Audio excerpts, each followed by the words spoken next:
لو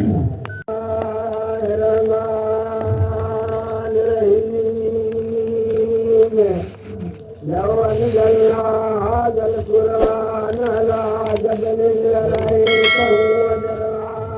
مثلا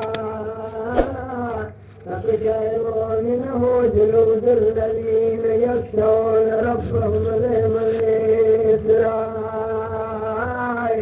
أنزلنا القصاص شيء عظيم يسعد في الصدى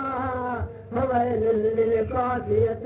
قلوبهم عن ذكر الله فذوقت القلباء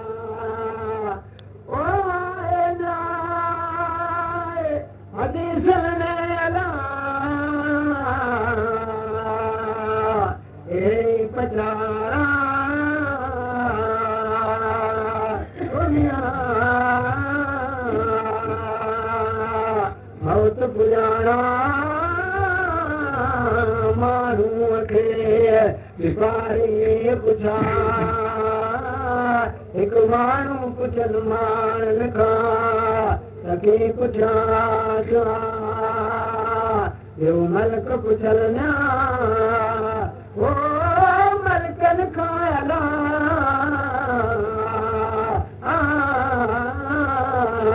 شاسانت سواتا ملک پچھلنا ملک لکھایا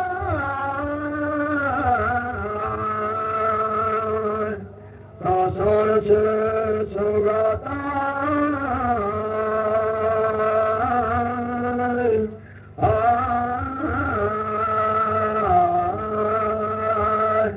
ملک کچھلنا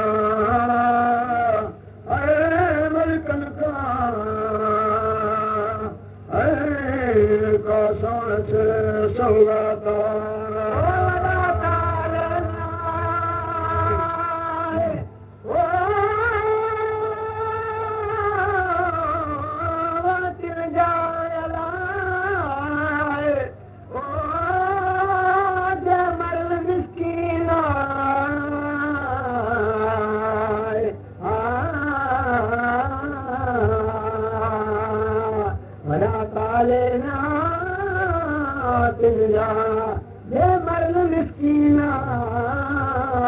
اللهم أحيني مسكينا وأمتني مسكينا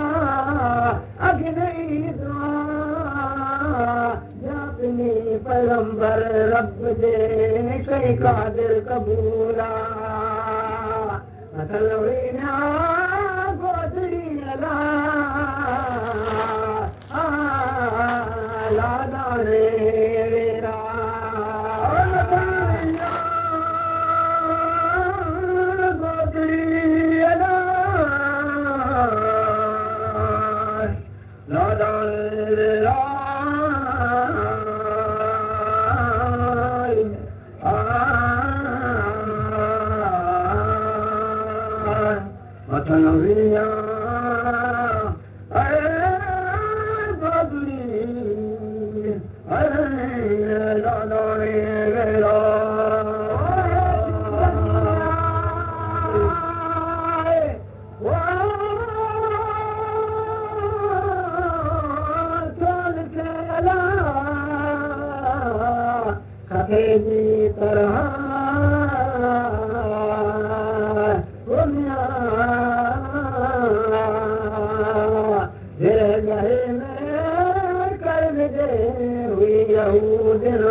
मां ख़लक़्त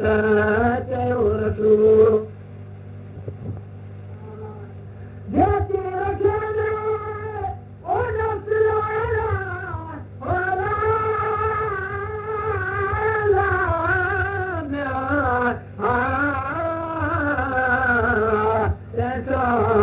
रंग ॾींदा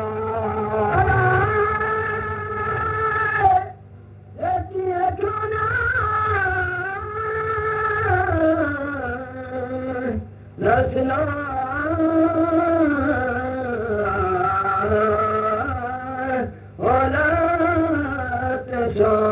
रंग ॾींदा जेकी रखियो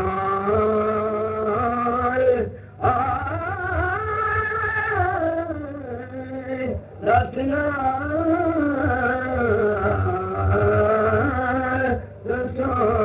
रंग ॾींदा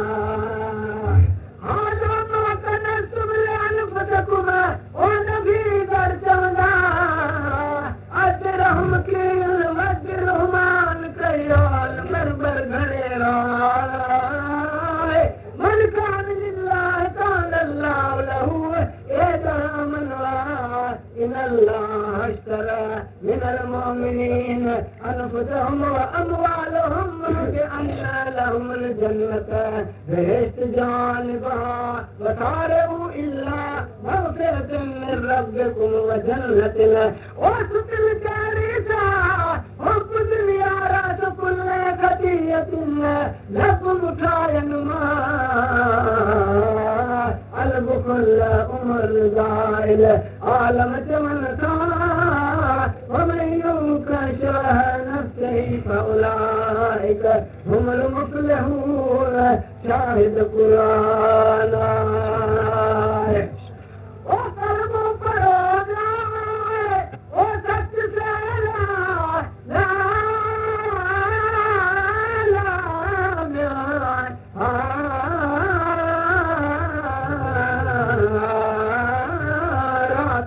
मंद सुभान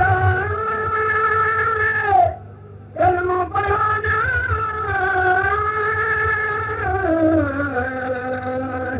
सच सुनना ओला रात मंद सुभान कलमो पढ़ना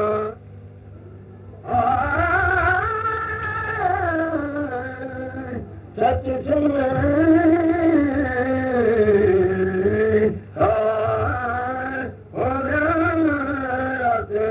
मंजिश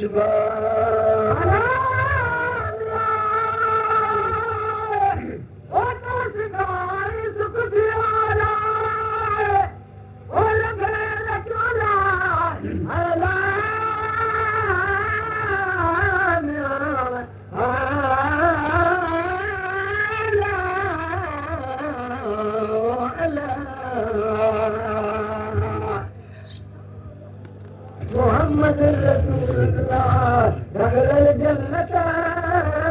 بلا حساب दुख पिराया घोरन बाल किया आगा मेल अब्द रहीम के बिठो महबूबा पढ़ो सलवा तू नबी